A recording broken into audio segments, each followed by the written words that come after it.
Hello, my name is Ilko and this is my Arduino project for our CTS course. I am part of the group called Shipwreck. My puzzle is number 4 out of 5. That's why I have a clue for the players where to go on from here and also for the final puzzle itself. In the next few minutes I will explain everything how it's working, either with Arduino or the manual stuff I have beforehand, how I got the ideas and also what I have connected, disconnected, what worked and what not for the Arduino itself as well. So if you don't mind, let's crack on. Just a little explainer for our puzzle and for our escape room scenario. As you know, as a shipwreck, everything that is happening for the escape room itself is happening on a ship. That's why we have divided different parts of the ship for different people from our team. I have the galley, aka the kitchen, and that's why this is the setup I have. So this one, I hope it looks like stainless steel, is like a working table for the chef or for the crew of the kitchen, and that's why my first clue is starting just here. I'll try to explain before we move to Arduino something a bit more basic, but just to make it feel like a proper escape room scenario. So on these jars with spices which are in front of us, we have different stickers just like this, which are attached on the bottom of each, for example like this, or maybe something here and something here. The idea is that they have to have to find the idea of how to find the numbers for this manual lock and to open it. This means that once they open it, they move in from task number 1 to task 2 and from task 2 to task 3, which are the 3 tasks that I have created.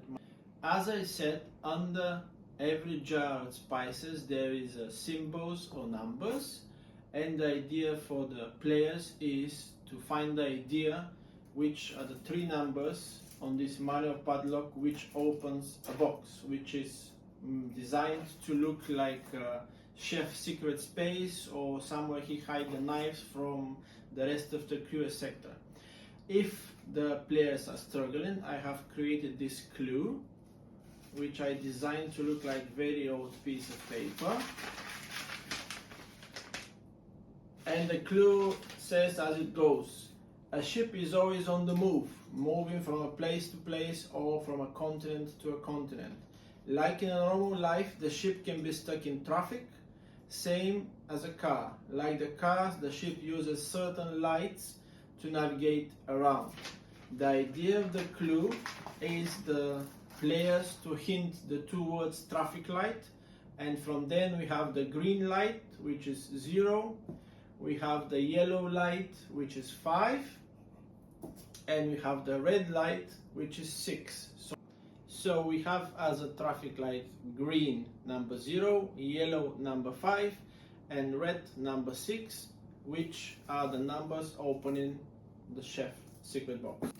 As you can see, we have 0, 5 and 6, which should open our padlock.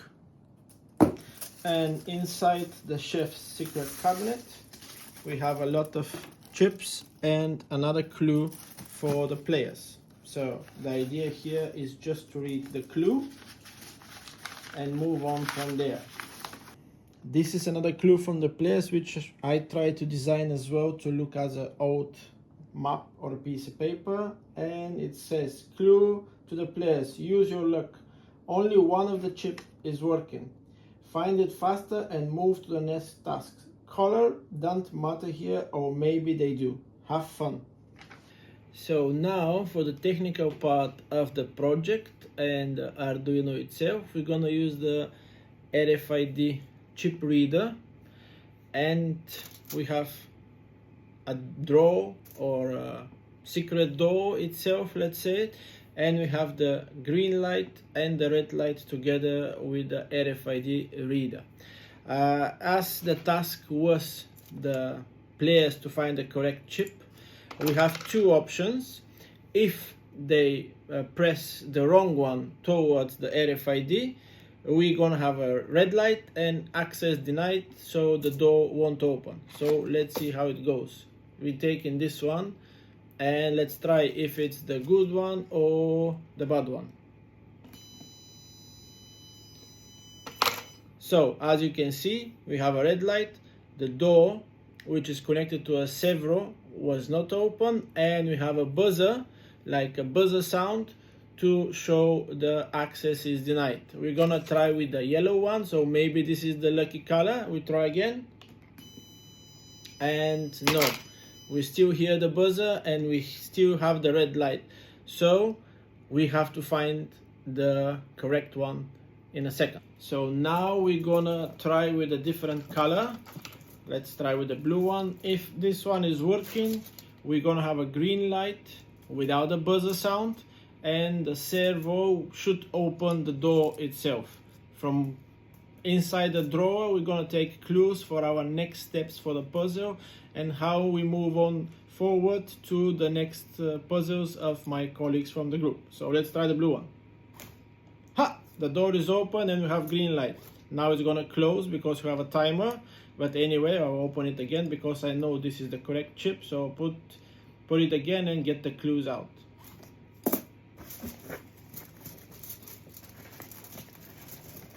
We have one clue and we have an envelope.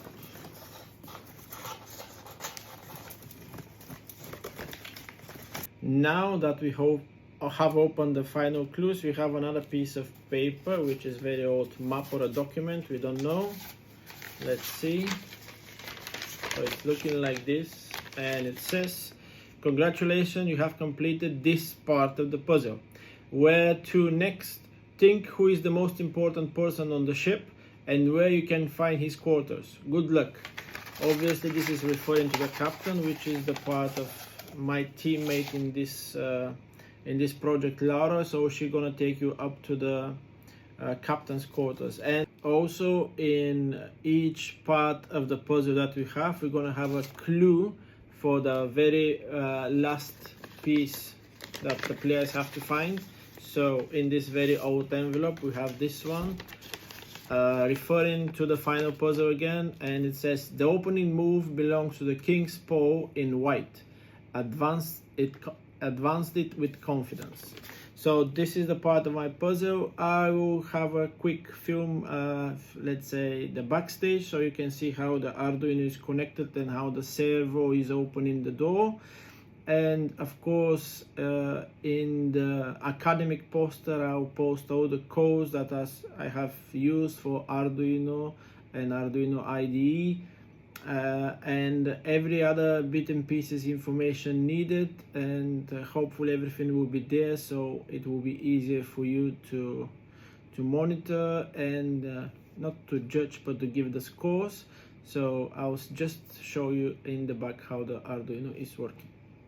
This is, let's say, behind the scenes, how the servo is connected to the door with a bit of wire and tape. That's not perfect, but it's doing the job, as you can see. So it's a timer, sets it to return back and works again. This was my part of the project. Thank you ever so much for the time that you're gonna spend assessing my Arduino project and my ideas, and hopefully you're gonna have fun with a lot of different ideas from everyone and great puzzles, and thank you.